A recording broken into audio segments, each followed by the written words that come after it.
DPC Partai Demokrat, yang diwakili kuasa hukumnya, Imam Ghazali, mendatangi kantor Badan Pengawas Pemilu, Bawaslu, Kabupaten Nganjuk, Rabu, tanggal 28 Februari tahun 2024. Kedatangan Imam Ghazali, ini untuk memenuhi panggilan, terkait laporan dugaan, kecurangan hasil rekapitulasi, suara pemilu 2024 di tingkat Kecamatan Kertosono, beberapa waktu lalu. Berdasarkan pantauan awak media, Imam tiba di kantor Bawaslu Kabupaten Nganjuk pada pukul 10, dengan memakai kemeja coklat lengkap dengan kacamatanya. Sesaat setelah keluar dari kantor Bawaslu Nganjuk, Imam menjelaskan, bahwa kedatangannya di Bawaslu Kabupaten Nganjuk, untuk menindaklanjuti laporan, dugaan pengelembungan suara di wilayah Kecamatan Kertosono, Kabupaten Nganjuk. Kami terima, pada hari ini saya diminta untuk klarifikasi, sekaligus pemeriksaan atau berita acara pemeriksaan untuk menindaklanjuti atau melengkapi pengaduan yang sudah kita sampaikan pada hari Jumat yang lalu. Yang diadukan apa Pak itu Pak? Secara prinsip peristiwa atau penggelembungan suara saat perhitungan di TPK Kertosono. Yang dilaporkan siapa saja? Yang dilaporkan adalah tim dari Bawaslu Kecamatan Kertosono dan PPK Kecamatan Kertosono. Karena ini pelaku ini setidak-tidaknya saya anggap itu bekerja sama mereka. Jadi dua institusi di Kecamatan Kertosono ini yang kita laporkan. Kalau berdasarkan dari catatan Partai Demokrat, sampai berapa Pak penggelembungan suara? Persisnya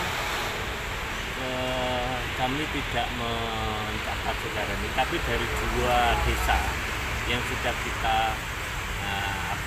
kita analisis itu ada 300 penambahan dari perolehan dia sesungguhnya.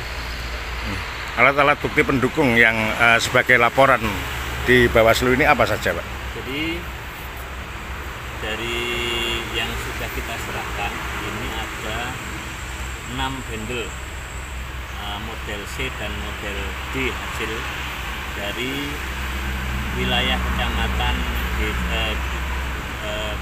Kertosono, yakni di Desa Pandandoyo, Desa Lambang Kuning, Desa Andrenyes, Desa Kepuh, Desa Pelem, dan Desa Kalianyar. Ini dari 14 desa dilakukan secara secara valid dari peristiwa yang sudah atau dialami oleh pada saat pemeriksaan di Kertosono. Terkait dengan materi yang disampaikan tadi, ada keyakinan bahwasanya ini bisa diusut tuntas ataupun terjadi memang penggelembungan suara? Kalau dari analisis kami itu jelas ada kesengajaan, ada niatan untuk melakukan itu, dan itu sudah dilakukan. Sehingga bagi kami untuk PPK, untuk Bawaslu dan Gakumdu untuk bertindak tegas saja, karena ini jelas-jelas sudah ada peristiwa hukum atau perbuatan yang dilakukan oleh para terlapor. Artinya bahwa ini memenuhi unsur dari pidananya Pak? Kalau secara prinsip saya ada 3 kesalahan yang mungkin bisa diklasifikasikan, apakah itu pidana, apakah itu administratif atau etik, kami serahkan kepada pihak Gakumdu. Tapi keyakinan saya pribadi ini ada unsur atau memenuhi unsur pidana. Sebagai bukti 6 desa. 6 desa tersebut semuanya tidak sinkron, tidak sesuai dengan hasil plano. Ya, jadi dari analisis kami atau dari hasil pemeriksaan yang kita lakukan atas bukti yang kita miliki, itu memang ada penambahan.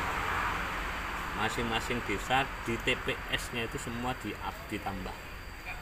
Ada digelembungkanlah suaranya dari atas nama Anissa dari Partai Golkar. Santoso, dari Nganjuk, Jendela Desa melaporkan.